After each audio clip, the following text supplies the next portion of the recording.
Benvinguts, bienvenidos a Sitges. Soy Elisenda Reig, coordinadora y miembro del comité organizador de las jornadas. Y antes de empezar, no puedo dejar de decir que nuestro mundo está en un momento muy difícil, muy complicado. Las grandes guerras que nos azotan, así como otras guerras que se van sucediendo desde hace tiempo, desde la sombra, desde la costumbre en otras partes del mundo, África, Sudamérica, en nuestra propia ciudad, nos obligan a no pasar por alto estos acontecimientos que nos deberían movilizar e inquietar. Algunos hablan ya de la mayor crisis de valores del mundo de este siglo XXI, donde la integridad de los seres humanos está en un auténtico caos, una atrofia moral, en palabras de Lola López Mundejar, y parece que esta crisis es irreparable. La importancia del grupo es más que nunca un hecho a reflexionar. Juntos siempre seremos más inteligentes y sabios. No en vano nuestro título de las jornadas, Tiempos inciertos, vidas inestables, la importancia de lo grupal.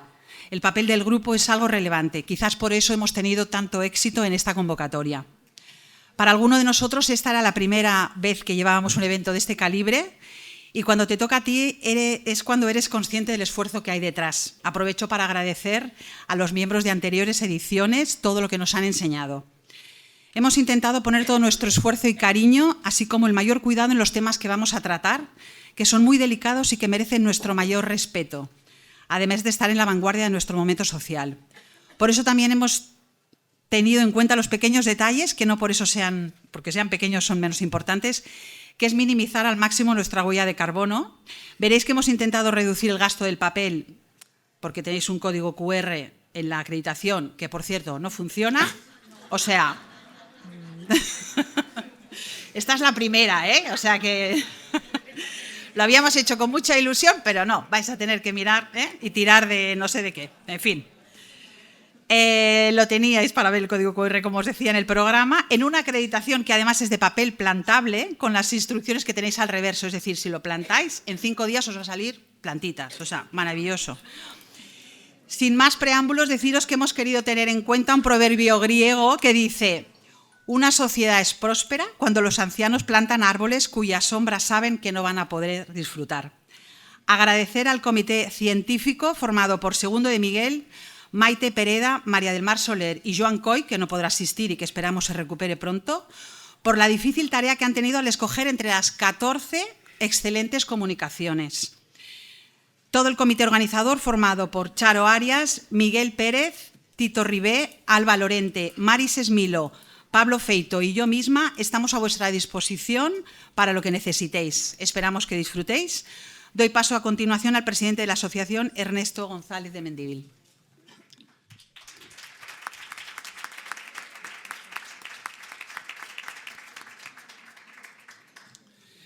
Bon dia a totes i tots. És un plaer per a mi, com a president d'APAG, estar reunit a aquesta sala amb tants col·legues grupals disposats a abordar el complex tema Jornades temps incert, vides inestables, la importància del grupal.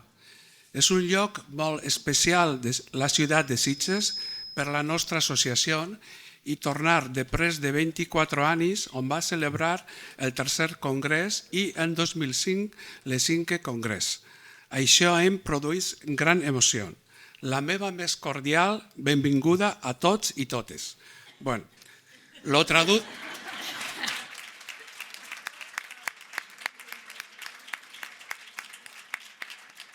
traduzco para todos, porque los catalanes seguro que no habéis entendido y los dos tampoco.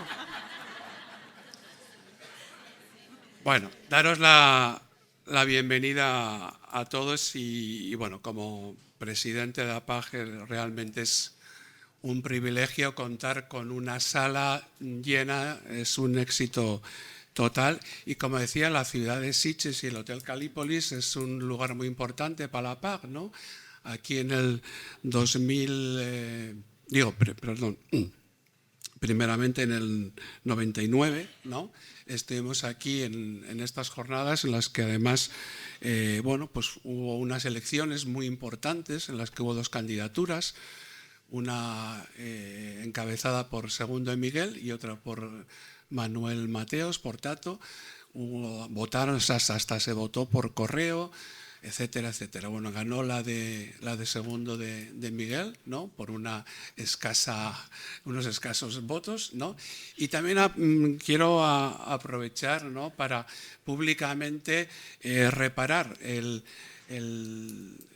olvido que se tuvo en las jornadas de hace 2 años de online, que se nos olvidó decir que justamente uno de los presidentes fue segundo. Entonces yo quiero reparar aquí públicamente, además en este sitio, que fue donde se dio la circunstancia. Bien, como decía Miguel Pérez en el escrito introductorio, ¿no?, bueno, van a ser unas jornadas en las que hay una invitación a la reflexión y al análisis, ¿no?, para poder trabajar toda esta temática que también ahora mismo ha abordado Elisenda. Cuando vinimos aquí la primera vez, realmente eran tiempos difíciles, tiempos inciertos en aquel momento para nuestra asociación, que se debatía entre los viejos temas de Bilbao, Barcelona, etcétera, ¿no? Yo creo que por suerte todas estas cosas están superadas. Después, en el 2017, cuando estuvimos en el seminario en las jornadas de ese año, Cataluña estaba pasando por unos momentos muy complicados y muy difíciles, ¿no? Había problemas en la calle, mucha gente por miedo no acudió, etcétera.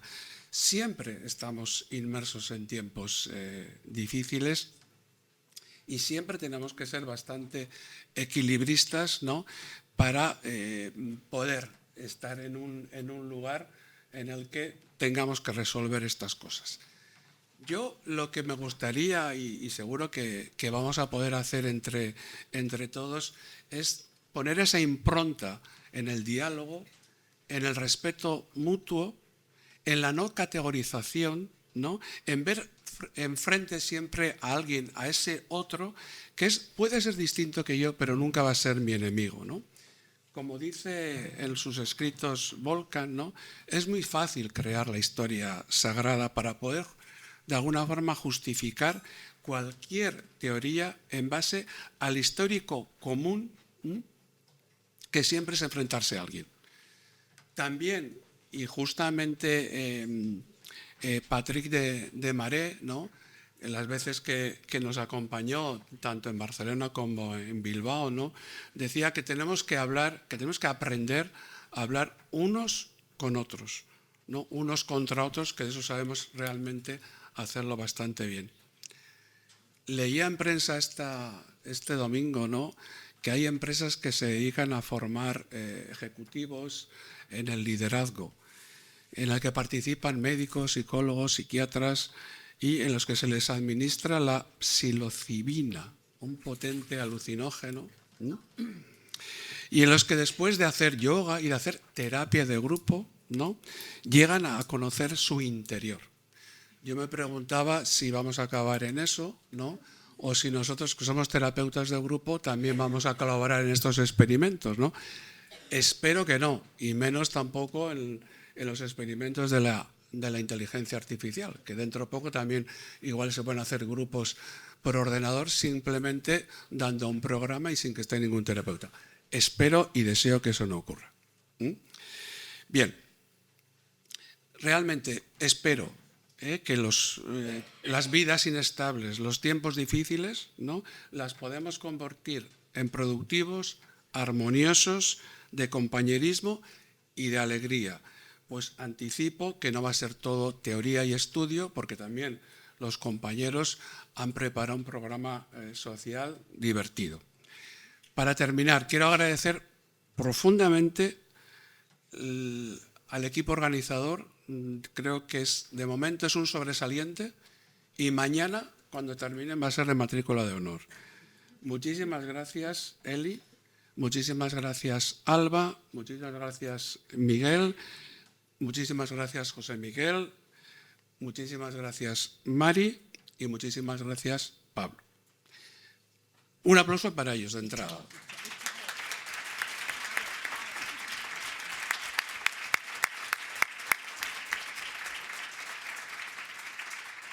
Y como siempre tiene que haber un lapsus para Charo también. Charo Arias.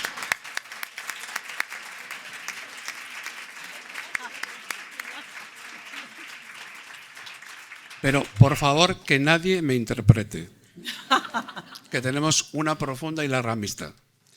También al comité científico, compuesto por Segundo de Miguel, Maite Pereda, Joan Col y Mar Soler, que, como ha dicho Eli, habéis tenido un trabajo muy fuerte en poder elegir a las 4 comunicaciones de las 14 que había.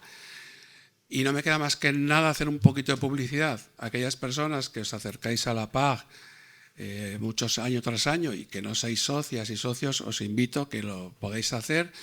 Las próximas jornadas van a ser enseguidita, porque van a ser en abril. Hemos cambiado la fecha porque noviembre es un mes bastante malo. Entonces, en pocos meses podéis ser socios y socias. O sea que, si alguien está interesado, un poquito de publicidad. Y termino con una frase que he encontrado de un señor de Lérida, ¿no?, que decía, que es Manuel de Pedrolo, y dice: la cultura només es viva en la mesura que es conflictiva. La cultura solo está viva en la medida en que es conflictiva. Bueno, ahí os dejo. Muchísimas gracias.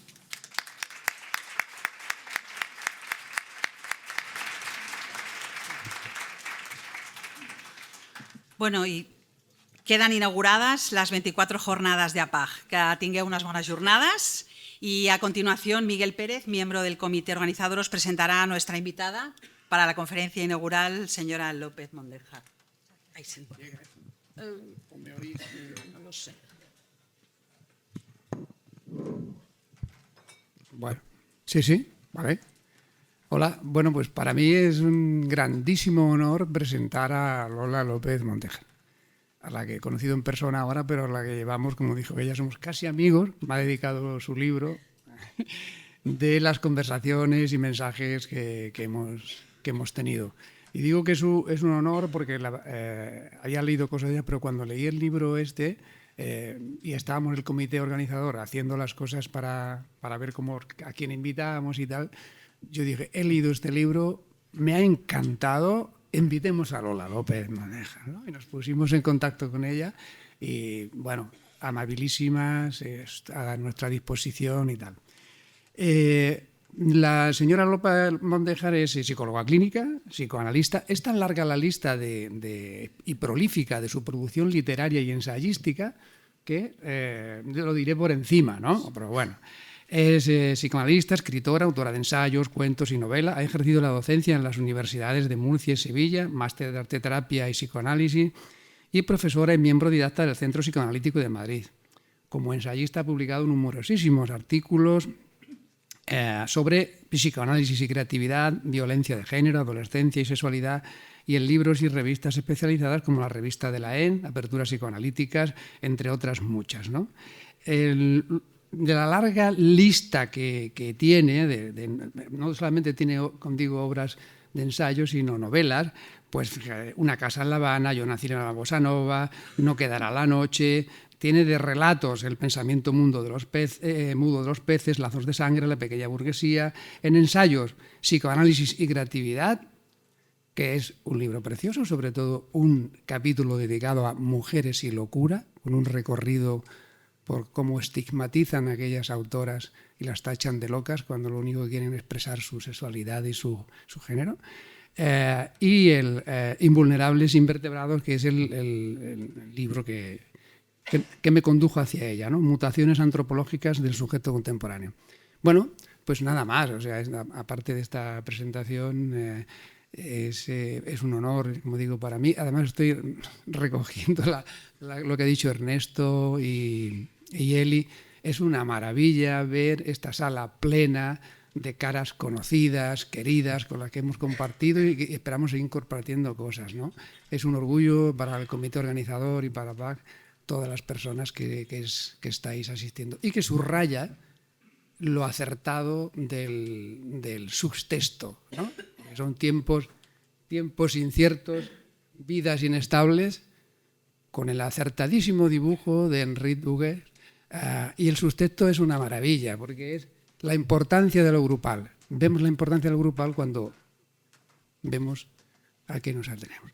Hay una frase que Lola recoge en su libro, atribuida a Emerson, que lo cita Bauman, Así. que la había... Cuando patina sobre hielo. Sí, cuando uno patina sobre el hielo fino, la salvación es la velocidad.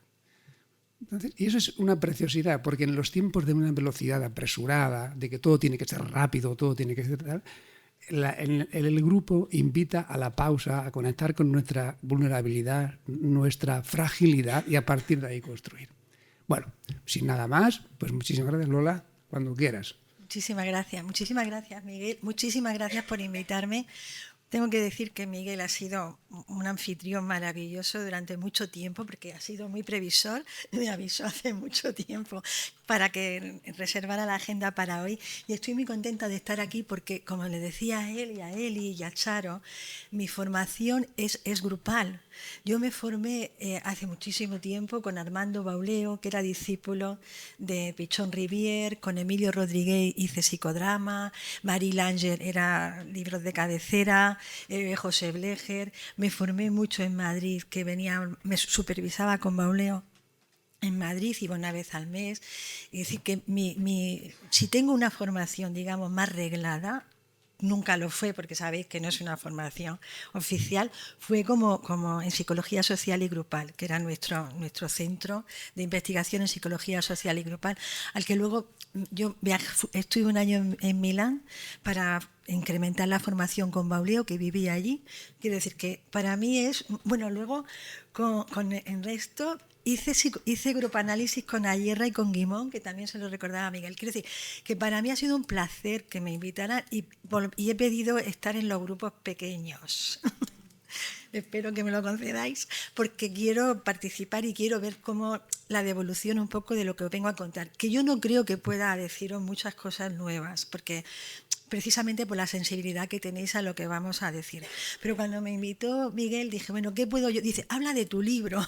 Digo, bueno, vamos a ver, yo no tengo que hacer algo más que esto, ¿no? Entonces voy a hablar de mi libro un poco, pero la segunda parte creo que es la que os puede interesar, no se puede vincular de la primera, y es el Noli me tangere, ¿no? Es fantasía de invulnerabilidad y disociación, son dos conceptos claves en el libro, invulnerables e invertebrados, pero creo que la parte segunda, que es donde vamos a poder introducir mucho más obstáculos que creo yo que se están generando en estos tiempos inciertos, tiempos traumáticos, hacia el contacto humano. Creo que podemos interrogarnos, como han hecho otros y como yo misma hice en una conferencia, interrogarnos si estamos decreciendo en humanidad, ¿no?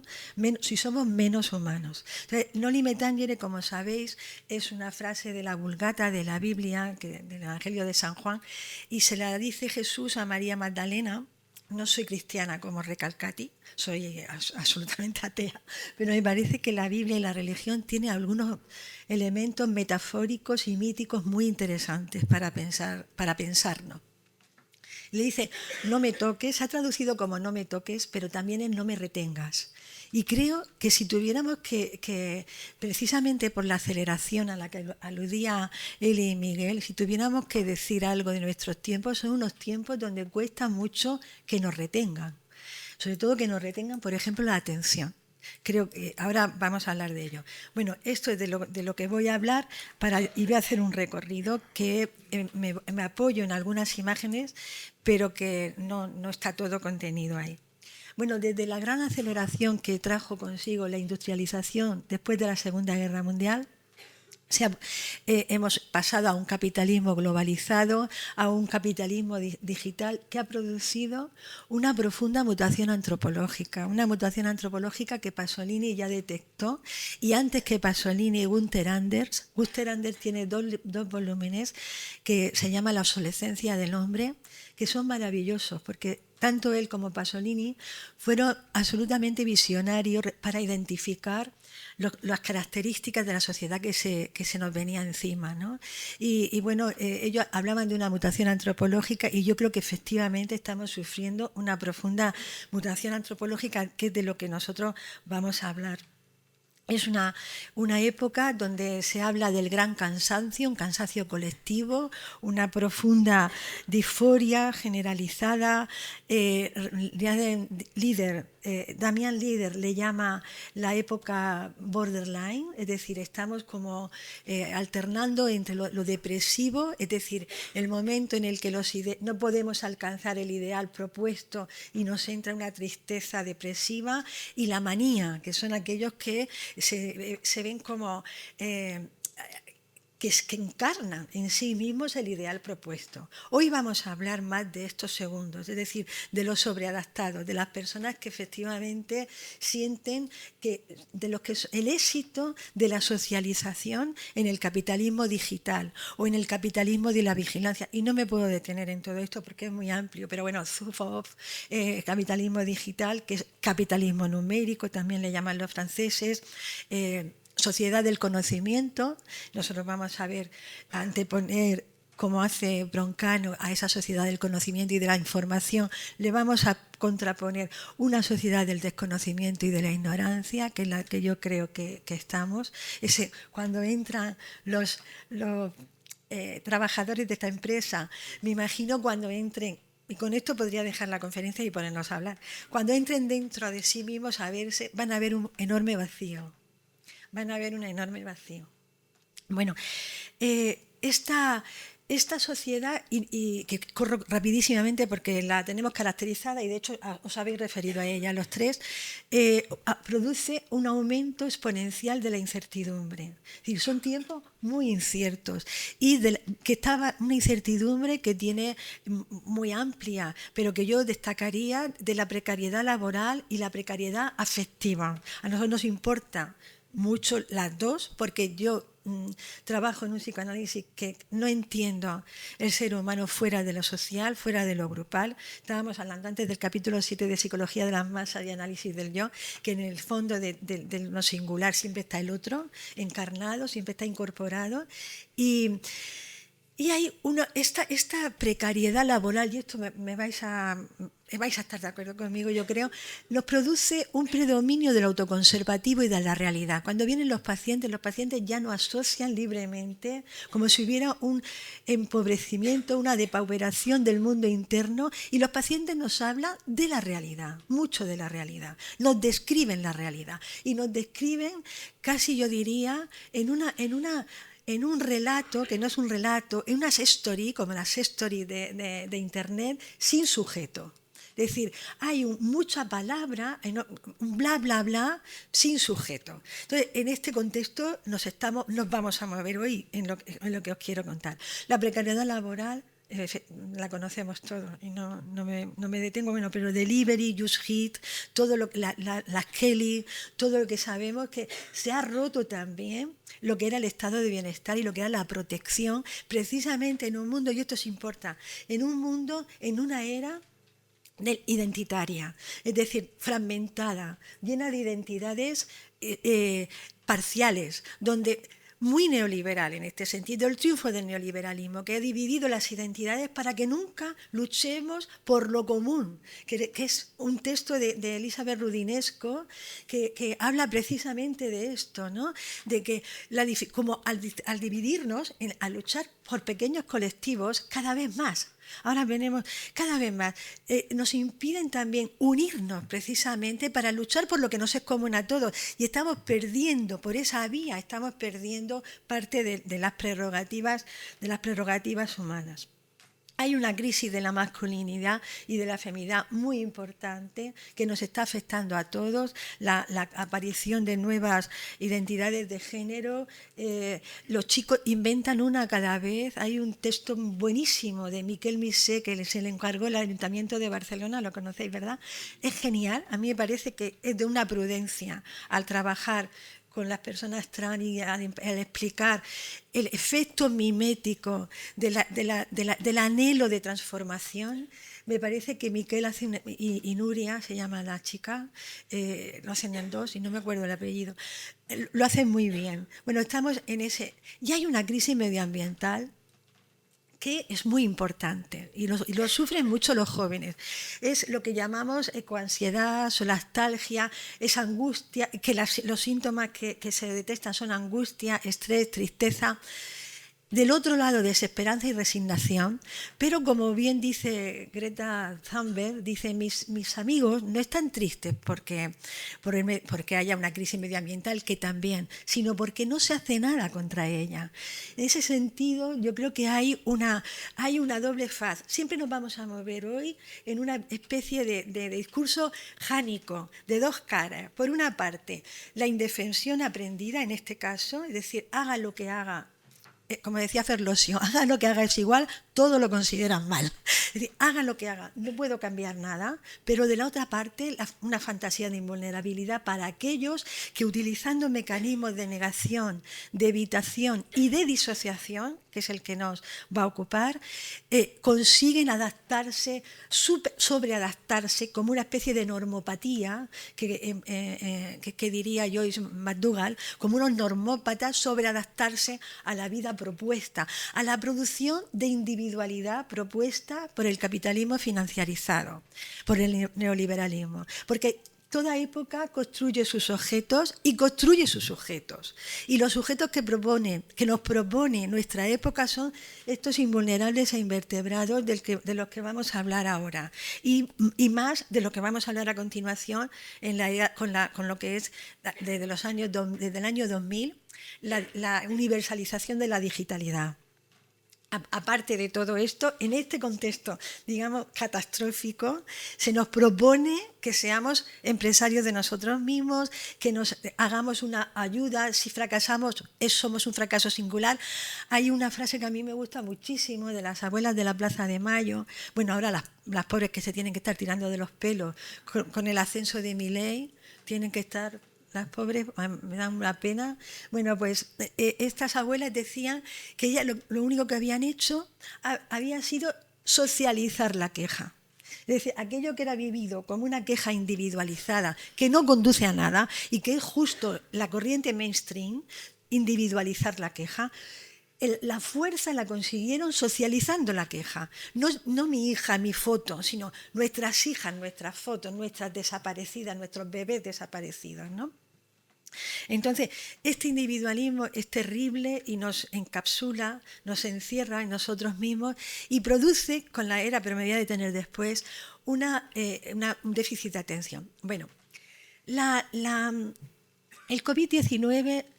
Como pasó con la crisis de 2008, yo me acuerdo que cuando pasó la crisis de 2008 había muchos analistas que estaban súper contentos porque, bueno, analistas de izquierdas estaban muy contentos porque creían que iba a ser un cambio. Se iba a producir el cambio de repente, ¿no? Ya no iba a haber, el capitalismo había tocado a su fin, ya el fin de la historia, y se iba a producir con ese horror que fue la crisis de 2008, que dejó fuera a millones de personas con los suicidios de los chicos de Wall Street, etcétera, etcétera. Decían, bueno, esto tiene que cambiar. No cambió nada, no cambió nada. Al revés, ahora las grandes empresas digitales son las que gobiernan el mundo, gobiernan mucho el mundo, la verdad. Yo ahora os contaré un poco en qué estoy trabajando y que gobiernan mucho el mundo y no cambió nada. Y el COVID pasó igual. Con el COVID, o con la COVID-19, hubo una esperanza. ¿Os acordáis de que ese aislamiento, de que ese sufrimiento psíquico que de pronto sale a la calle y se empieza a hablar en el Parlamento y pasara... Vamos a hacer otra cosa, anhelásemos el contacto, ya no dijéramos no me toques, sino tócame, ¿no? Porque habíamos estado tan aislados, no pasó nada, volvimos prácticamente a la misma. Y de hecho, bueno, pasó muchas cosas, el incremento de suicidios entre los adolescentes, el malestar adolescente se incrementó porque era una época muy crítica. Pasaron cosas, pero digamos que a nivel de un cambio sustantivo en lo que son las bases de nuestra sociedad se transformó muy poquito. Bueno, no quiero pasar por alto esto porque me sirve luego a mí de guión. Bifo Berardi, que es un autor al que sigo mucho porque me gusta mucho, es muy perspicaz, se llama Franco Bifo Berardi, es un filósofo italiano que ha trabajado mucho los temas que analiza, cartografía la contemporaneidad. Dice que se está produciendo lo que él llama, bueno, no lo llama él, la gran deserción, la conoceréis porque en un sentido laboral ha sido como miles, decenas de miles de trabajadores de Estados Unidos, seguidos por Italia, parece que se está extendiendo a Europa, abandonan su trabajo y buscan otras formas de vida alternativas, ¿no? Podríamos identificarlos como los neorurales, es decir, abandonan el capitalismo. Bifo lo ve como una especie de resistencia. Yo le objeto, porque tuve ocasión de hablar con él, que es una resistencia individual. Estás conmigo, individual. Bueno, pero efectivamente algo está pasando. Él habla de que hay una deserción laboral, una deserción política, el absentismo de la política está clarísimo, y una deserción reproductiva. Es decir, las mujeres están dejando de tener hijos. Esto es una cuestión gravísima. Morgan Stanley, la famosísima agencia, ha hecho un estudio donde dice que en 2030 el 45% de las mujeres serán solteras y no reproductivas electivas, es decir, no tendrán hijos por elección. Esto es un fracaso de nuestra sociedad que tendría por objetivo, y siempre lo hemos dicho, lo que era el élan vital, ¿no? El aliento de vida, trasladar a las generaciones nuevas el deseo de vivir y de transformar el mundo, ¿no? El nicho donde nace. Bueno, estamos fracasando y las mujeres son las primeras que están detectando esta deshumanización de la vida. No quieren traer hijos para la guerra, para el achicharramiento climático. Es decir, para un mundo donde los recursos escasean y donde no vamos a poder mejorar la vida de sus progenitores, ¿no? Entonces, ¿por qué? ¿De qué estamos hablando? Ya vámonos al campo del psicoanálisis, porque es lo que a nosotros aquí más nos importa. Lo que se ha producido es, a mi juicio y al juicio de muchos otros, es un cambio en los mecanismos de defensa prioritarios que constituye el ser humano. Si en el siglo XIX el mecanismo era la represión, que dio lugar a la teorización de Freud del psicoanálisis, es decir, estábamos en un hombre que podía, en palabras de Gunther Anders, podía tener orgullo prometeico, es decir, un hombre cuyos logros, la industrialización que había pasado ya en el 19 y 20, fue un individuo del optimismo prometeico, ¿no? Sus logros eran orgullo para los hombres del 19 y 20, ¿no? La máquina a vapor, el cinematógrafo, era un orgullo, la transformación que se producía. Eran hombres que tenían además, estaban marcados por el complejo de Edipo, que es lo que todos hemos estudiado, ni me voy a detener, con un aparato psíquico constituido por un ello pulsional, poderoso, reprimido por un yo que intentaba armonizar como podía, y un superyo muy fuerte, que tendía hacia la autonomía, es decir, un superyo que hacía que distinto, aquí hay un sesgo de género importantísimo que no me puedo detener, pero muy importante, los hombres hacia la autonomía y las mujeres hacia el cuidado, ¿no? Y el logro civilizatorio del Edipo era el control de la pulsión. De ese mecanismo de represión que todos conocemos y que dio lugar al psicoanálisis, a la asociación libre, es decir, vamos a pensar, sobre todo en los pacientes de Freud que eran grandes burgueses, también aquí todo lo que yo diga, tomarlo, quiero decir, no soy Dios ni dejo fuera muchas cosas. Y los pacientes de Freud eran burgueses. Y los burgueses siempre han tenido el sillón de orejas, como yo digo, y el libro y la lectura, y han construido un mundo interior. Es decir, han sido lectores y se han construido una cierta subjetividad. Y las pacientes de Freud asociaban libremente, cosa que hoy no se da. Ahí vamos a llegar. Hoy no se da. Hoy Freud no hubiera podido inventar el psicoanálisis. Hoy Freud no hubiera podido, porque además, y menos con el oro puro del psicoanálisis, todavía los grupos, pero el psicoanálisis. Bueno, pues de esa represión pasamos a la disociación. El mecanismo básico que hoy tenemos es la disociación. El mecanismo más adaptado a los tiempos que corren, a la producción de individualidad, es un individuo dividido, fragmentado y dividido, que ahora y ya no hay una represión del placer, del ello, sino una exigencia a gozar. Es un individuo al que se le exige el goce. El goce que es sintónico con el imperativo neoliberal del consumo. Goza, consume. ve de viaje, cómprate ropa, cómprate crema, cómprate, ¿no? Consume, goza, todo te está permitido. Es lo contrario del individuo freudiano. No me puedo detener en el término goce de Lacan, pero sería, el goce va, digamos, que impide la producción del deseo, porque el deseo surge cuando hay reconocimiento de una falta. El individuo, que es el imperativo de goza, va en contra de la formación del deseo y produce otro tipo de efectos que son los que vamos a analizar. Hay un texto de René Caes, un artículo buenísimo que lo encontré después de escribir mi libro. Fíjate, ojalá que lo hubiera encontrado. Me lo mandó un lector mexicano de mi libro, que es grupalista, y me mandó un texto de René Caes que es una joya, que si queréis lo mando, que habla de la fragilización de los garantes metasociales. Eso que se hablaba en la filosofía de la caída de los grandes relatos, de las grandes ideologías, René Caes dice, se han fragilizado los garantes metasociales. Nuestro encuadre, hablando de grupos, nuestro metaencuadre ha desaparecido, se ha fragilizado. Y eso ha traído de la mano todo lo que conocemos, la posverdad, la desautorización de la autoridad, ya no hay autoridad. Empezamos, ¿te acuerdas? ¿Os acordáis? A detectar que la autoridad paterna caía, ¿os acordáis? Bueno, ahora es que han caído todas. Ahora es que tienen, bueno, las redes sociales, que vamos a verlo ahora, han hecho una fragmentación de verdades simétricas, porque no hay un reconocimiento de una verdad por encima de otra verdad.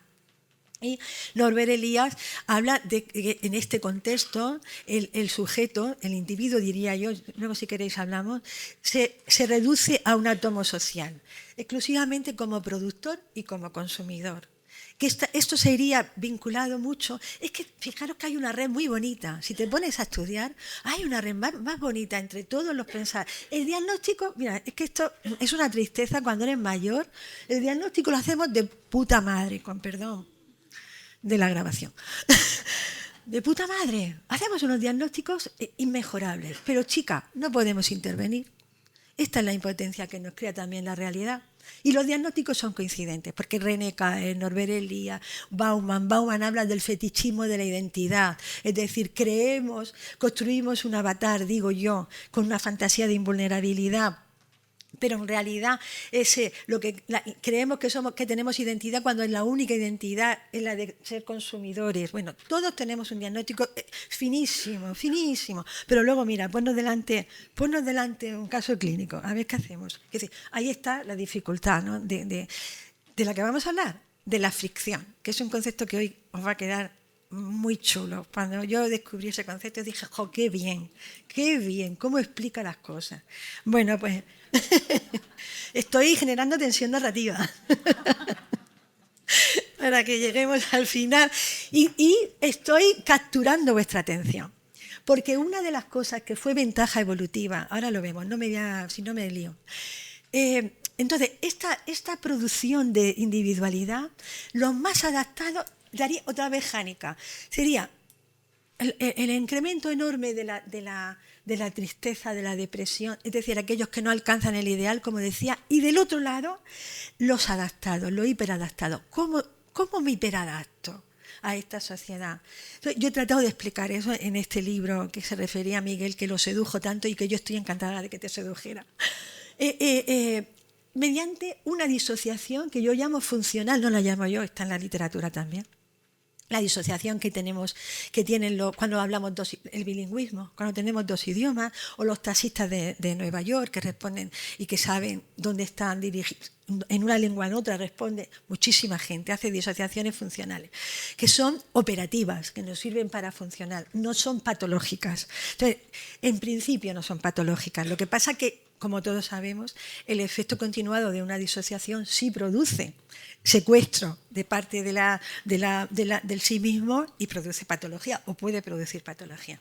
Entonces, los hiperadaptados hacen una disociación funcional entre una parte de sí mismo identificada con la omnipotencia, con el yo omnipotente infantil, podríamos añadir conflictivamente, pero yo no soy nada políticamente correcta, producido también por una narcisización extrema de la parentalidad, es decir, del ejercicio de la parentalidad, padres que no quieren ser mal mirados por los hijos y que no establecen lo que llama recalcati con un concepto que yo me encanta cuando encuentro cosas así, me chifla, que dice recalcati, os va a gustar.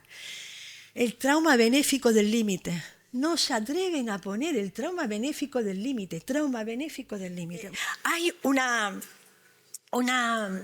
Fernando Broncano llama estados negacionales a una actitud que todos tenemos, fijaros, y es a la actitud de negar algo cuyo conocimiento implique transformaciones en nuestra conducta. Os digo un ejemplo. Por ejemplo, el cambio climático, la crisis medioambiental. ¿Qué deberíamos hacer? No comer carne, hacernos vegetarianos. ¿Lo hacemos? No. Estado negacional. Sea algo, disociación pura y dura en todos nosotros. ¿Debería viajar en avión? Por lo menos me debo prohibir viajes de 1000 kilómetros. No me lo prohíbo. Es decir, que todos estamos muy afectados. No me digáis que no, que estamos muy afectados con esta negación y esta evitación y esta fantasía de invulnerabilidad. ¿Por qué? Porque somos la reproducción de todo un contexto que va en la misma dirección, porque tenemos a Trump negacionista, a Bolsonaro negacionista, Milei negacionista. Hay 16 gobiernos ya en Europa casi de ultraderecha que van a negar el cambio climático. Es decir, estamos, claro, educados en ese contexto.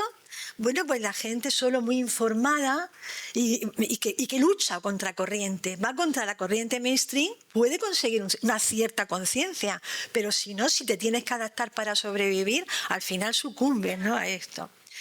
Bueno, este es un ejemplo.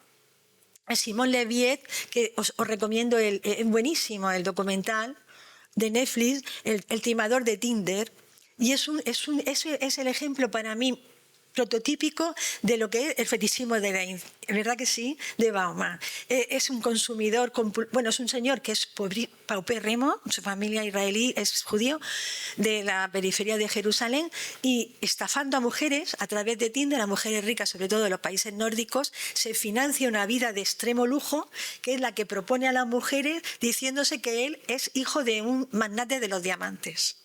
Y fijaros que es el ejemplo de esa fantasía de invulnerabilidad. Debajo de eso, cuando las mujeres lo desenmascaran, del lado de las mujeres tenemos también el príncipe azul, la búsqueda, el amor idealizado y la búsqueda del príncipe azul. Las mujeres que se enamoran de este señor, pues la verdad, sigo.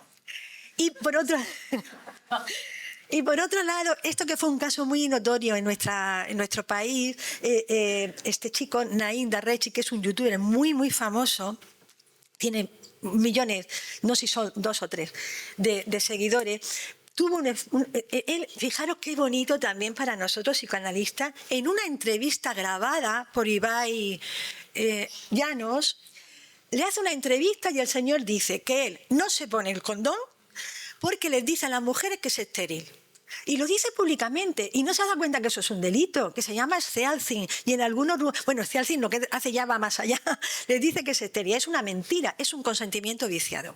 Consigue de las mujeres un consentimiento viciado que hace que ellas tengan relaciones sexuales con él sin protección, mediante engaño. Pero lo interesante aquí es que es un psicópata funcional total, adaptado al medio, con muchísimos seguidores, y que además no sabe que lo es. Él lo dice. Fijaros los esquemas morales, cómo están cambiando. Es que es muy, muy interesante. Estos emergentes sociales, para nosotros grupalistas que trabajamos, es muy importante ver la sociedad cómo marcha. Bueno, luego tenemos, por otra parte, la hipersexualización de las niñas, de la infancia, y la pornificación de la sociedad. La pornificación de la sociedad lo ha trabajado mucho Ana de Miguel y Rosa Cobo, y es muy interesante lo que dicen, porque, bueno, y Eva Illuz, me quedo en la segunda parte. Eva Illuz habla de que en los últimos años, bueno, ella trabaja mucho la intimidad, el amor y demás, ha habido una represión de lo afectivo y una hegemonía de lo sexual. Antes teníamos en el 19, volviendo a esta, digamos, ficticia separación 19-20, 21, antes teníamos represión de lo sexual y estaba subrayado lo afectivo. Se llamaba a lo sexual a través de lo afectivo. Ahora da vergüenza lo afectivo, no limitangere, da vergüenza lo afectivo y se expone lo sexual. No da vergüenza lo sexual. La pornificación y la hipersexualización de los niños es algo muy grave, de verdad. Os recomiendo un documental de la televisión vasca, Generación Porno. Buenísimo, ¿lo habéis visto? Ay, ¿habéis visto qué bueno es? Bueno, es pesadito, pero que muestra muy bien lo que... Muy bien. Bueno, se está erotizando la violencia y sobre todo nos indica, eso es algo que yo en Invulnerable lo trabajé, la masculinización de las mujeres, la disciplina afectiva, cómo las mujeres, para adaptarse a las demandas, por esa ley del agrado que tenemos que satisfacer al hombre como formación en la que estamos socializadas, cómo las mujeres se adaptan a los pedidos sexuales pornográficos de los varones, tanto en su estética, en las transformaciones estéticas de la cirugía, y las niñas cada vez más jóvenes, como en los comportamientos, sin interrogar su deseo. Esto es clásico, es un clásico de la feminidad, pero bueno. Bueno, todo esto está produciendo una deshumanización, a mi juicio, un descenso del umbral de la empatía muy importante, que yo creo que se está dando de una manera atroz en Gaza. Yo, de verdad que en mi vida larga ya he asistido a muchos genocidios, bueno, de lejos, al de Ruanda, al de los Rohingyas, a muchas veces ataques a los kurdos, muchas cosas. Pero yo creo que esa telegrafiar de esa manera la muerte de los niños en Gaza y también es un efecto, como decía antes, de indefensión aprendida. Porque en este caso la humanidad hace cosas, no para de hacer cosas. Es decir, yo hice un manifiesto de escritores por la paz. Luego siguieron muchísimos otros manifiestos que hemos ido firmando. Manifestaciones, los gobiernos, el pobre Antonio Guterres, que se merece un altar, de verdad, el de la ONU, que diciendo todos los días esto que pasa. Da igual. Entonces, ¿qué está sucediendo? Al final, todo esto nos lleva a un alejamiento de la política, porque aprendemos que hagamos lo que hagamos, no cambia nada, ¿no? Y esto se está dando ya. Hay unos autores que están trabajando también sobre esta apatía, ¿no? Esa conectividad que nos desconecta a la vez, ¿no? Una hiperconectividad que nos desconecta.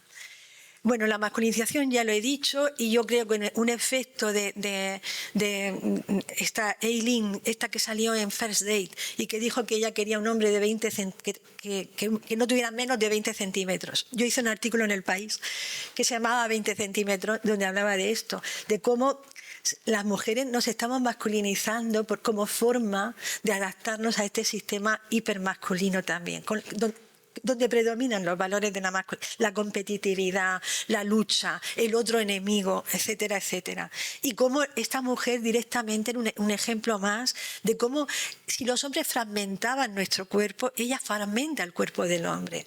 Ella y muchas chicas, porque eso se oye mucho ahora ya. Las chicas copian, ¿no?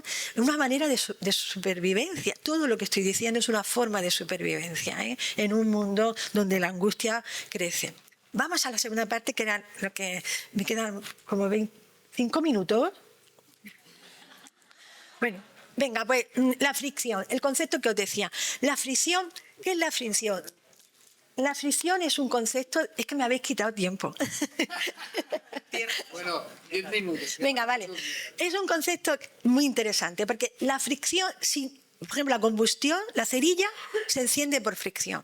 La rueda se produce por el roce de los cuerpos, la fricción. Y hay una autora que a mí que fue la que me descubrió el concepto, Anne Sing Lowenhout, que hablaba de que existen, ella hablaba desde el punto de vista, conceptos los tomo de la antropología, de la filosofía, pero para trasladarlos a nuestro campo. Ella hablaba de que las culturas tienen zonas de conflicto, zonas de compromiso incómodo, llamaba ella, zonas de fricción, y que podían ser zonas terribles, como pasaba con las colonizaciones, por ejemplo, pero también zonas de mucha riqueza creativa, que podían dar lugar a efectos creativos muy, muy importantes. Pero, es decir, y efectivamente la fricción puede ser creativa. El problema es que nos estamos socializando profundamente en un mundo que busca la no fricción. Las empresas las grandes corporaciones digitales, el éxito de una aplicación es que se comporte sin fricciones. Es decir, que sea orgánica, que nos deslicemos sobre ella sin ningún tipo de roce, que nos responde inmediatamente. Y ese mundo sin fricción aspiramos a trasladarlo al mundo analógico. Es decir, estamos huyendo de la fricción en la vida personal. Eso es lo que sucede con Tinder. Lo que está sucediendo con Tinder es, ¿qué está pasando? Tinder es un catálogo de chicos, bueno, lo sabéis, de chicos y chicas, pero ¿qué sucede? Que cuando hay fricción en el encuentro, es decir, cuando el otro proyectado por mí no es un otro funcional que viene a encajar, que es una palabra perfecta para describirnos. Todas las piezas tienen que encajar en nuestro pequeño mundo narcisista. Si no encaja, si hay fricción, si hay rozamiento, la expulso fuera de mí. No quiero verlo. Y esto está llevando a este tipo de aplicaciones, pero que la aplicación es un síntoma, porque lo que está pasando son en las relaciones personales reales. Es decir, que el otro lo queremos diseñar como si sin fricciones. Queremos un otro que no nos produzca fricción. Un otro que se comporte según mis expectativas. Y no estamos dispuestos a construir un mundo de un espacio intersubjetivo construido mediante el conflicto, mediante el diálogo, etcétera, etcétera. Réplica, que es lo que os he enseñado antes. Fijaros, y como las compañías son tan listas, ¿cómo se anuncian? Dice, el compañero de inteligencia artificial que se preocupa siempre a tu lado para escucharte y hablar. Crea tu réplica. Es decir, me miro en el espejo, nunca me voy a fallar, efectivamente. Nunca voy a fallar. Bueno, esto es muy interesante porque esto que se pide a una construcción que yo hago de mi compañero ideal, también lo pido en la vida cotidiana. También lo pido al otro de carne y hueso. Además dice que tiene que escuchar. Lo que sucede aquí es, en el fondo hay un anhelo profundo de reconocimiento y encuentro, pero no lo sabemos gestionar.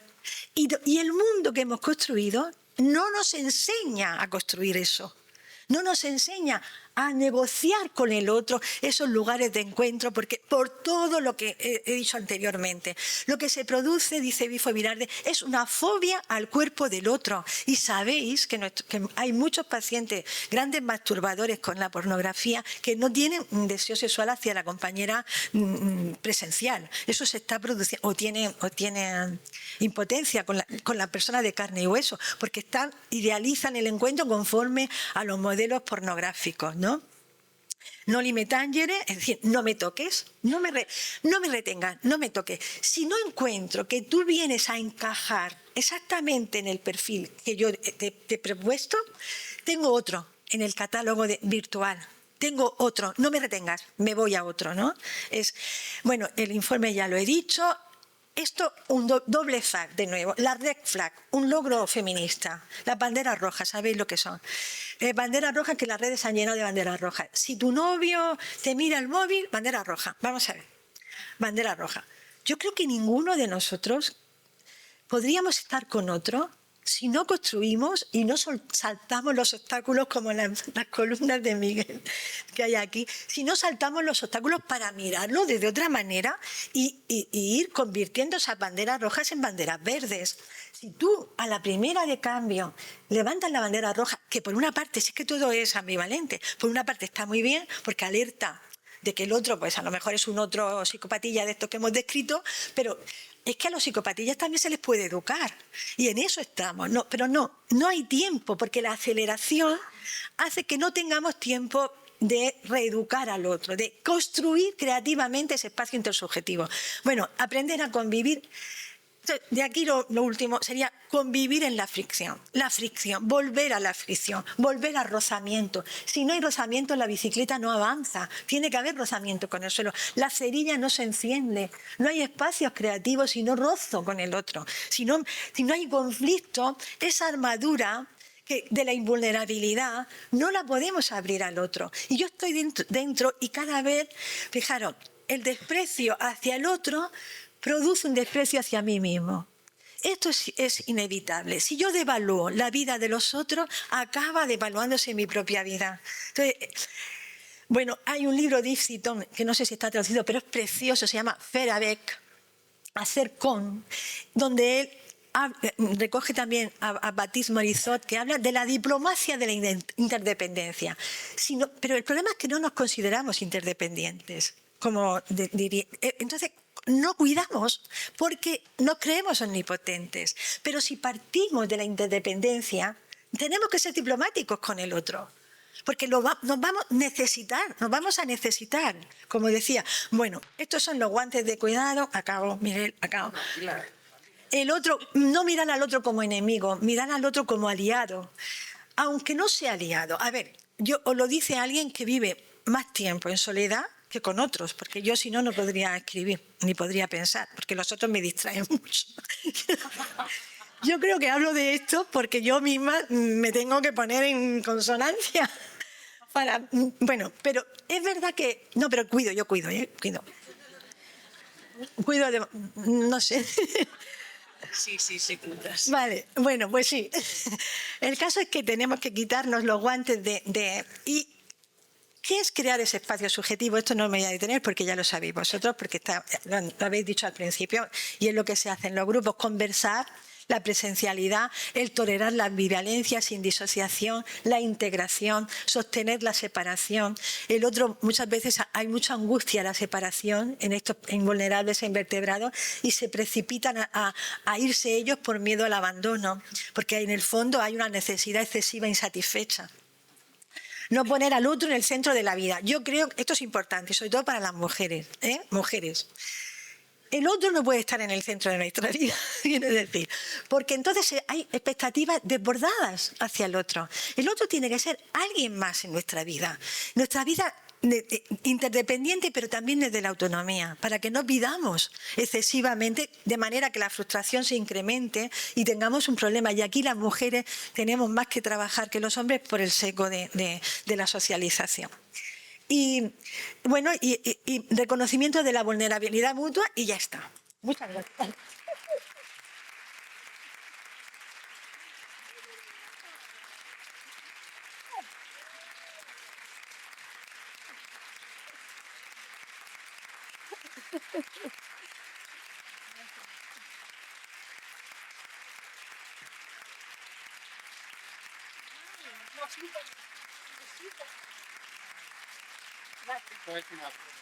Sí.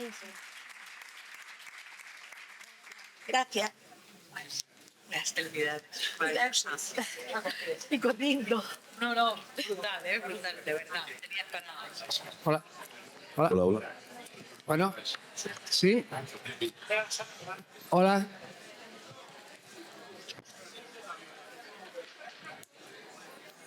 Bueno, dejar de rozaros, porque ha apelado al rozamiento, pero tampoco hay que estamos en la jornada de la paz.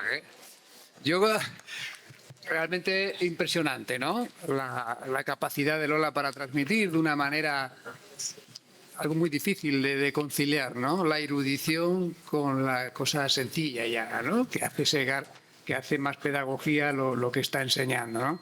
Eso es muy difícil de conseguir y yo creo que Lola lo consigue de una manera brillante, como hemos podido comprobar. Estaba un poco azorado yo, porque cuando le he dicho que eran 5 minutos y la he visto a la velocidad, me acordaba de la frase de Emerson, digo, cuando el hielo es fino, vamos a deslizarnos con la velocidad. Nada, ahora se abre el turno de todas aquellas personas que queráis participar, abrir el debate, preguntar sobre aquello que os ha sugerido, que os ha movilizado, desde los diferentes puntos que ha tocado. O sea que yo ahora ya callo y doy paso Por ahí tenéis unos compañeros con el micro que levanten la mano, vamos dando... Y tenemos hasta las 12:30. Tenemos media hora para debatir. ¿Vale? Bueno, Vale. muchísimas gracias. Es un gustazo. Has abierto un melón por un montón de partes. Y una cosa que quería señalar, Nuccio Ordine decía, a propósito un poco de los tiempos, ¿no?, que hoy en día los alumnos a los 5 minutos ya están con el móvil, ¿no? Antes las clases a la media hora empezaban, ¿no? Tú has conseguido estar 3/4 de hora y no le he visto a casi nadie con el móvil. O sea que felicidades por eso. Yo, claro, me preguntaba... Claro, seguramente que individualmente hablando de las cosas que has hablado, todos estaríamos como muy de acuerdo, ¿no?, en lo que has presentado. Pero luego, ¿qué nos pasa como sociedad para tener unos gobernantes los más mediocres que se pueden tener en todos los países que has dicho, que has presentado? Y dices, bueno, pues en Europa hay tantos de extrema derecha, pero bueno, seguramente que poco a poco también aquí vamos camino, ¿no? Entonces, la pregunta o la reflexión es, ¿qué podemos hacer? Porque hay algo que debe funcionar mal en lo grupal, ¿no? Porque realmente, también dice Susana Zuboff en la era del capitalismo, ¿no?, que dice, la única manera que hay es que nos plantemos como sociedad. Es la única. ¿No? Tú decías, bueno, pues dejamos de comer carne, dejamos de ir en avión, pero claro, ¿qué nos pasa para no hacer o qué nos pasa a nivel, pues ya que estamos aquí todos los grupalistas, a nivel de grupo, ¿no? Bueno, de Trump hay mucho analizado. Sabéis mucho de Trump, es el que más se ha trabajado. Trump trabajó mucho los medios sociales con pequeñas historias fragmentadas, los storytelling, para ser... Y lo que captó fue la insatisfacción de los machos americanos de la masculinidad en crisis. Eso es lo que hay un diagnóstico casi unánime de muchos analistas politólogos. El voto de Trump es el voto del hombre americano que tiene unas expectativas de triunfo, como sabéis todos que en América se generan, y que ha visto empobrecido cada vez más su vida. Y entonces, en esta disociación, Trump aparece como el salvador, como el que les va a dar una identidad masculina a los grandes. Los que trataron, vamos a mirar los que asaltaron el Capitolio. Eran hombres masculinos, iban con el torso desnudo, con el búfalo famoso. Eran hombres, grandes hombres como Abascal, como Putin, montado a caballo. Es decir, una masculinidad que... Y esa fue la insatisfacción que estos gobernantes... Y Milei, que Yago Franco, que estuvo hace poquito en Murcia, es lo mismo. Argentina es una sociedad, por lo visto, súper empobrecida, con unos índices de inflación enormes, con una incertidumbre y una angustia muy grande. Y Milei, lo mismo que Trump. Milei se proponía como la ruptura con el viejo régimen, con la profesionalidad política, ¿no?, como un salvador. Son salvadores de la patria, ¿no? Y la ilusión de la gente se engancha a esa identidad que proponen. Pero yo no sé más. Yo siempre que me explican esto, digo, ya, pero tiene que haber otra cosa, porque... No, pero no alcanzamos. Por eso os digo que tenemos diagnósticos buenísimos. Y la realidad va y nos sorprende. Cuando ganó Trump, yo no pensaba que iba a ganar Trump, de verdad. Es que me parecía demasiado. Va y gana. No sé. Seguro que lo como nosotros. En Nueva York no. Por ejemplo, la América más culta, que era la que estaba con Hillary Clinton, ¿os acordáis de aquel? Sí que ha sido muy, muy estudiado. Por ejemplo, Christian Salmon tiene varios libros que han analizado lo que ha pasado en las elecciones americanas. La América culta no votó a Trump. Donde Trump aparece con más votos son en la América más profunda, ¿no? En la América profunda. Yo creo que, tenemos que seguir pensando, a pesar de la experiencia del nacionalsocialismo, de los nazis, tenemos que pensar que la cultura abre, la cultura no es cierre. Yo sigo pensando en que hablar es contacto, pensar es contacto. Pero no lo sé. Hola, buenos días. Muchas felicidades, soy súper fan tuya. Todo tu trabajo, que se nota muchísimo, ¿no? Todo todo lo que has trabajado en todo lo que vas haciendo, ¿no? Te lo agradezco mucho porque nos facilitas el camino en muchos temas que son súper importantes y que tenemos que darles unas vueltas, ¿no? Dicho esto, quería decir como dos cosas, ¿no? La primera, que cuando yo me conecto, me cabreo mucho. Entonces, ¿hola? Vale, entonces estar cabreada todo el día no me gusta. Y a veces, o sea, tengo que salir de ese cabreo, ¿no? Es como el hecho de estar conectada con muchas de las cosas que suceden, para mí es insostenible. Eso por un lado. Y por otro, también que yo que me dedico una gran parte de mi trabajo laboral a hacer terapia personal y privada, que seguramente estoy en una burbuja también, ¿no? Con la gente que me viene, por el hecho de que sea privada, ¿no? Pero sí que me estoy encontrando últimamente muchos jóvenes mujeres y hombres, que delante de su malestar, sin hablar de un trastorno muy patológico, sino un malestar, deciden acudir a hacer terapia, ¿no? Y que podamos pensar, repensar, darle unas vueltas a las cosas. Y me parece un espacio que aquí cuando ponías, ¿no? el qué tendríamos que hacer, es un espacio donde conseguimos mucho, ¿no? Esa parte, ¿no? La terapia de grupo también, ¿no? O lo que vamos a hacer en estas jornadas, ¿no? Bueno, quería sacar esa parte más positiva. Sí. Sí, bueno, dos investigadores franceses que hablan del cansancio digital, ¿no? Esa malestar que nos produce estar conectada, ¿te refieres conectada con el mundo, con las informaciones? Sí, con lo que va ocurriendo, con lo que sea, lo de Gaza, lo de... Sí, sí.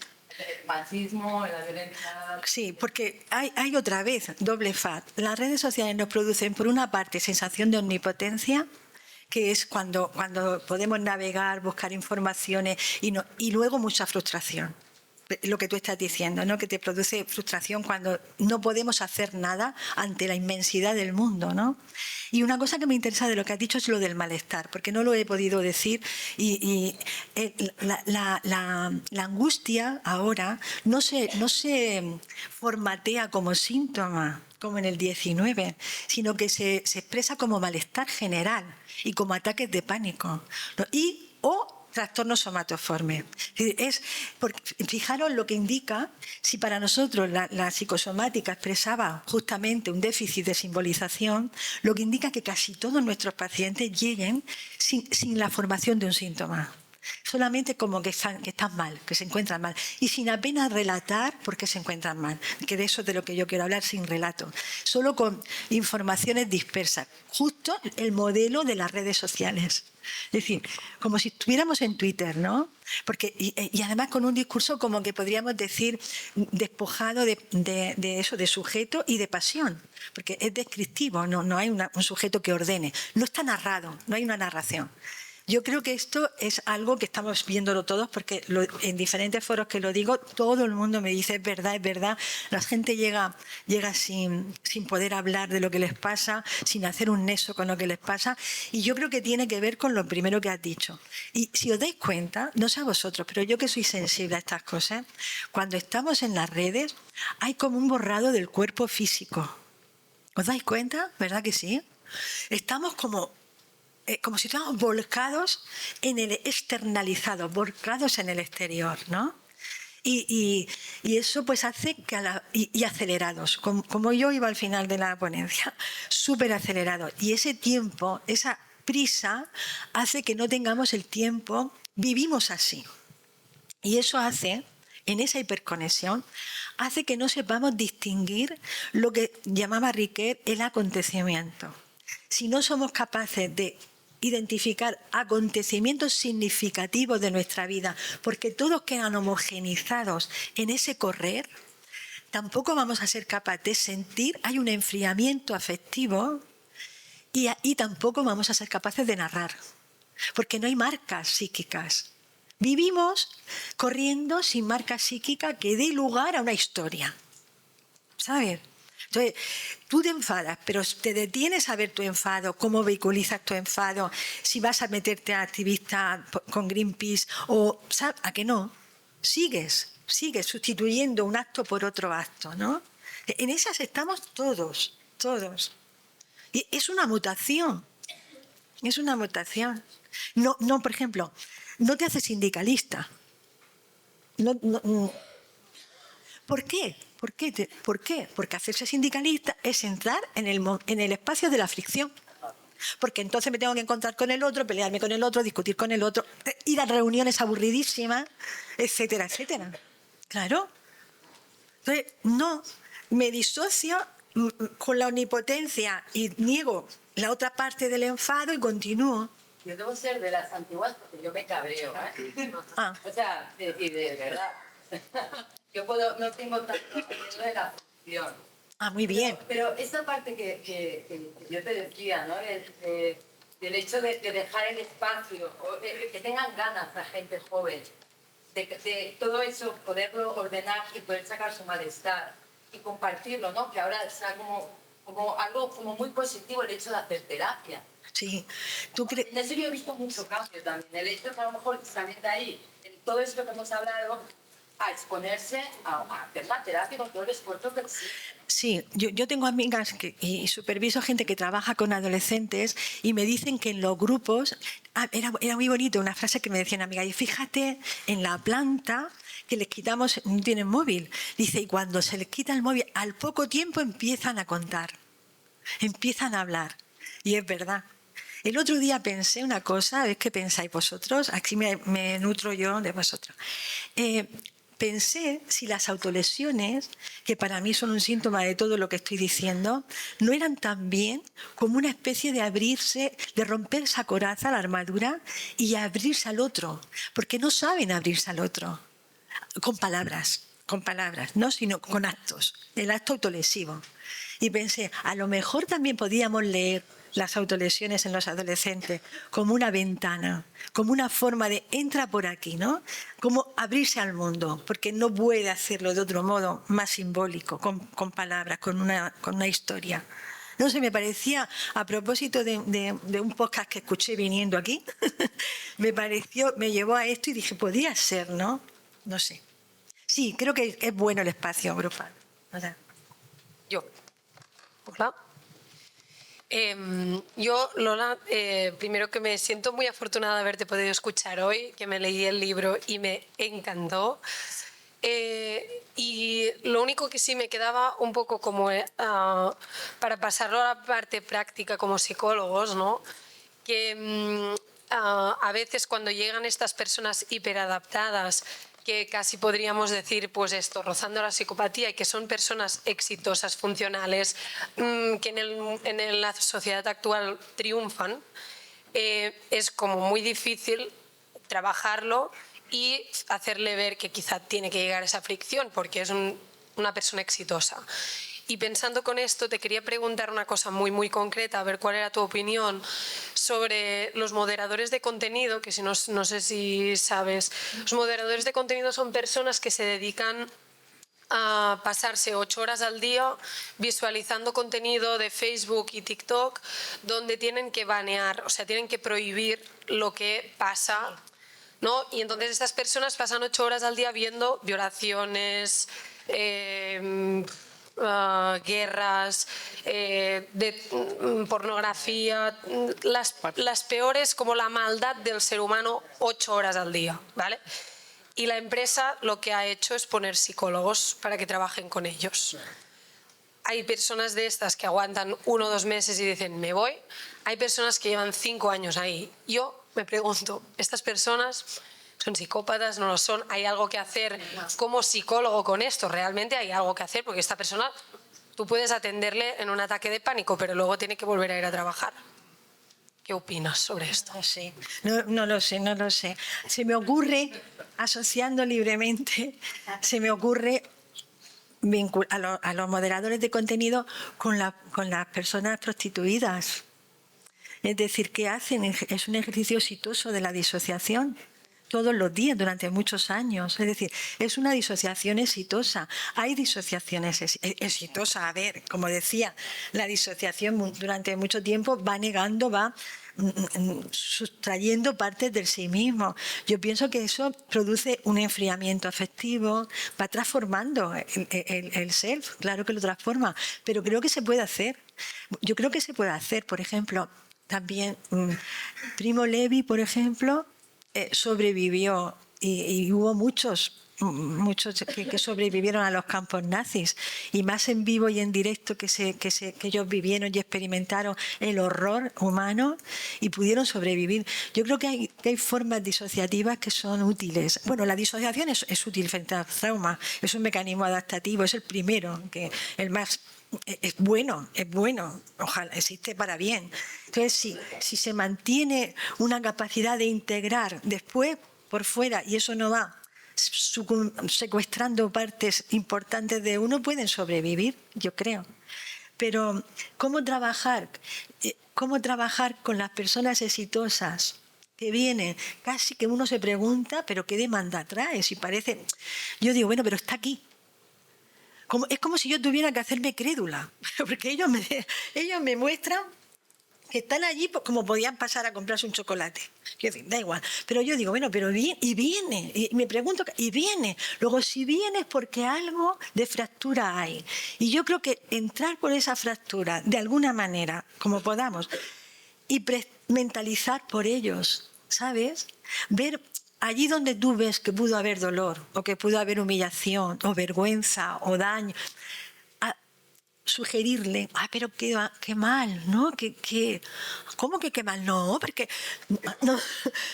no, ya, pero sí, pero a lo mejor, no sé, a mí me hubiera pasado como mentalizar, poner tus emociones y tus pensamientos y tus sentimientos a trabajar para él, ¿sabes? Sugerir algo, que hay ahí un sujeto que sufre. Porque la armadura es muy fuerte. Y lo que pasa es que esto tiene un efecto, por lo menos en mí, y es que me siento mal, porque digo, ay, les estoy haciendo sufrir cuando ellos apenas sufren, parece, ¿no? Como si tú trajeras el sufrimiento. ¿Os pasa? ¿Os pasa? Sí, pero siguiendo lo que dice la compañera, sí, que realmente mucha gente que se acerca a la profesión, más jóvenes, ¿no?, se preguntan, oye, ¿por qué viene ese paciente?, ¿no? Pero en las supervisiones, ¿no? Pues no sé por qué viene. Quizás por lo que dices tú, ¿no?, pues le estás prestando tú el relato. Sí. ¿No? Y puede ser un préstamo de relato simplemente, y está, y viene, y no sabes por qué viene, pero está. Y se le puede hacer una gran ayuda, ¿no? Sí, total.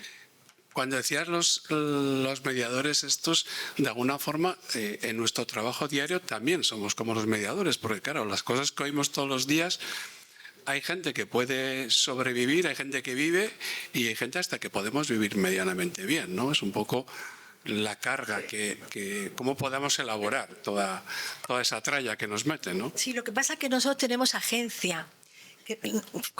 Nosotros oímos dolor, pero tenemos agencia, y la agencia potentiza. Es decir, nosotros intervenimos, cuidamos, pero ellos no ven, son espectadores, no ven nada. Yo creo que ahí tela, ¿eh? Claro. Y hay otra pregunta. Lidia. Hola. ¿Ahora? Sí. Buenos días, encantada de estar aquí, la verdad es que estoy súper emocionada. Que me levante, joder. Hola. No, yo pensaba un poco que estaba ahí con esta cosa un poco más depresiva al escucharte. Y resistiéndome un poco a esto, ¿no? Que no me gusta esta cancelación del futuro. Yo soy de base muy optimista. Entonces pensaba con lo que traía Lidia el tema un poco más de lo estructural, ¿no? Yo venía para aquí diciendo que bien el viernes, que no tengo que ir a trabajar, que me voy a encontrar, me voy a friccionar un montón. Y pensaba en el tema de bueno, pues que hemos naturalizado pues unas jornadas laborales maratonianas, hemos normalizado bueno, pues no tener tiempo para el encuentro, ¿no? Y pensaba que yo soy soy optimista porque creo que esto se puede ir desmontando un poco, ¿no? Y de hecho creo que el éxito de esta convocatoria tiene que ver con esto, ¿no? Pensaba en esto, en lo que decíamos, ¿no? De generar unas necesidades, ¿no? Un consumismo, el señor este que iba ahí en el jet privado, ¿no? Que a raíz de lo que tú decías, ¿no? De no comer carne o no utilizar avión, yo pensaba, bueno, o eliminar los jets privados y los yates, ¿no? Que creo que con eso ya la crisis ecológica tendría un buen freno. Bueno, como traer esta visión un poco más optimista de esta virtualidad sana, que creo que está en todos nosotros y en todas nosotras, ¿no? Y que lo grupal, pues eso, que es la importancia de lo grupal, del encuentro y de poder. Simplemente era esto. Claro, gracias.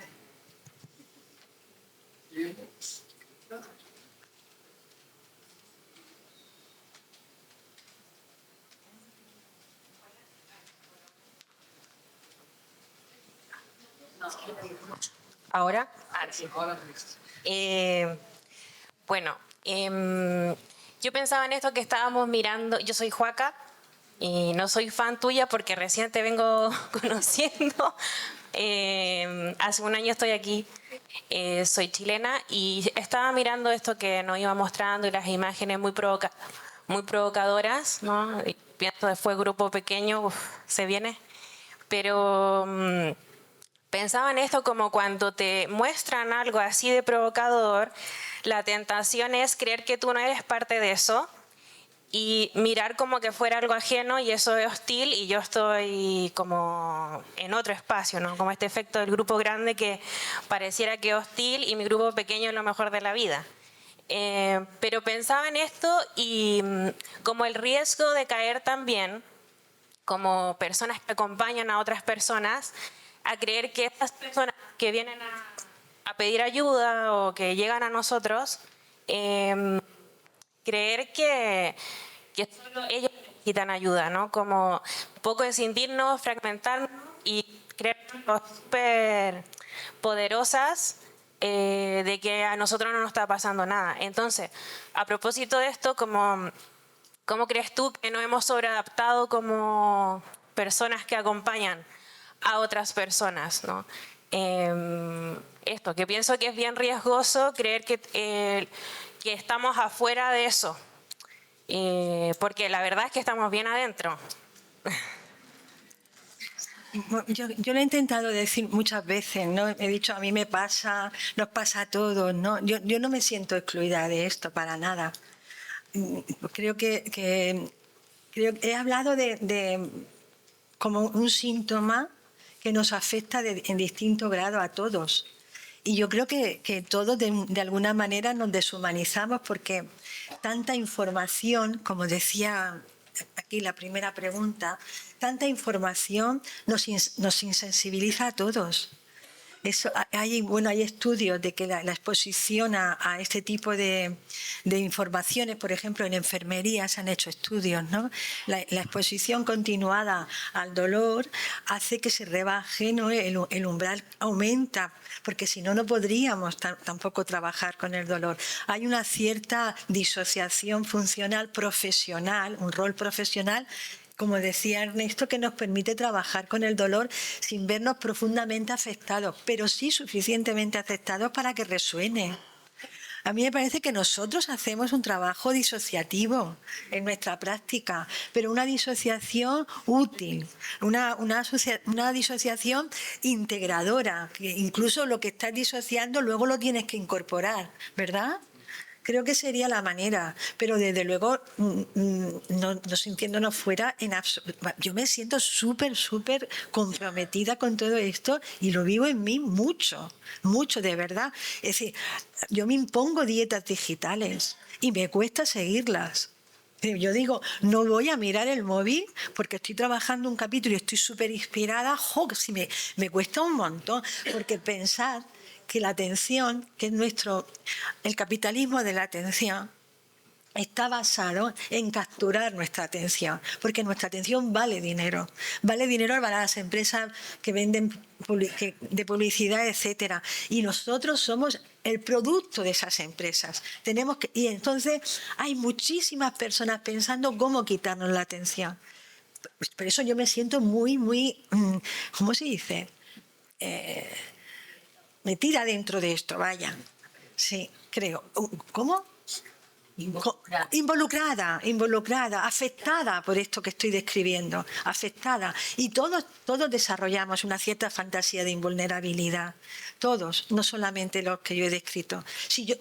No puedes escribir de algo ni investigar algo si tú no lo vives en ti. ¿Por qué te crees que yo he escrito? He escrito porque yo me he sentido muy omnipotente en muchos momentos de mi vida y he notado los efectos. Lo que pasa es que nosotros tenemos una habilidad de analizar, de autoanálisis, que nos hace ver las tendencias que vamos adquiriendo. Y para frenar, yo teorizo, pero yo sería una invulnerable a lo mejor. No, es mentira. Pero me cuesta mucho eludir la presión de la digitalización. Y no caer en la condición digital. Me cuesta mucho, como te pasa a ti. Me cuesta mucho. Y eso que experimento cada movimiento, mucho. Muy bien, pues qué difícil es esto, ¿eh? A mí también me cuesta mucho, pero lo tengo que decir. Vamos con los tiempos justillos. Agradeceros a todos, muchísimas gracias por las intervenciones y tal. Ahora hay un pequeño receso hasta las 12:45. Que serán los grupos pequeños.